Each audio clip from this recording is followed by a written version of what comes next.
m'appelle Jean Aumy. Après 40 ans de chirurgie, je suis revenu de ma seconde passion qui est l'histoire. Et j'ai décidé, par le roman historique, de raviver la mémoire des hommes illustres de ma région de Midi-Pyrénées que les gens avaient commencé à un peu oublier. J'ai commencé par Cadillac, le fondateur de Détroit, qui a ensuite donné son nom à la marque de voiture que vous connaissez bien, et ensuite à la Valette, qui a créé la ville du même nom à Malte.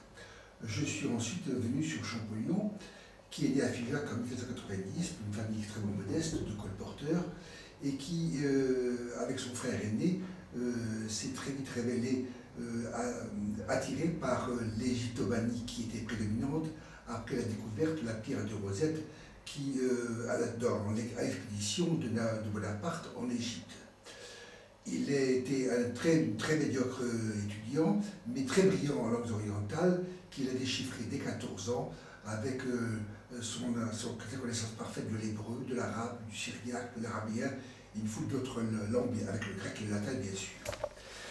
Il a eu par contre de très gros problèmes politiques, d'abord avec les royalistes à la Restauration, et ensuite à la Terre Blanche avec l'exil qu'on lui a imposé,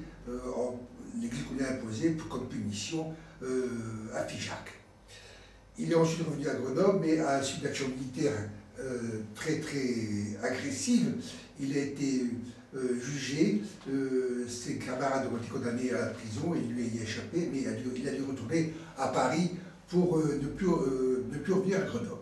C'est là qu'il a fait, après 20 ans de travaux acharnés, sa découverte brillante de l'énigme des hiéroglyphes, qui a été une explosion complète pour lui et pour tout l'entourage intellectuel de l'époque. Il a ensuite pu aller en Égypte en 1829 pour faire une exploration complète de tous les monuments égyptiens, car il comprenait tout, il voyait tout, il pouvait tout copier. Il a été aussi en présence de Mehmet Ali Pacha de l'Égypte, qui lui a fait cadeau de l'obélisque de Luxor, qui trône actuellement sur la place de la Concorde à Paris. Mais très épuisé par ce travail, par sa santé défaillante, il est mort à 42 ans à Paris.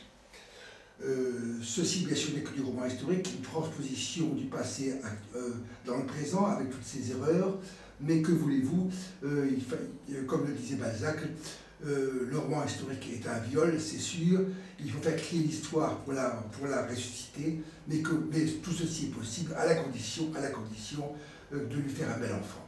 J'espère que c'est ce que vous trouverez en lisant mon livre.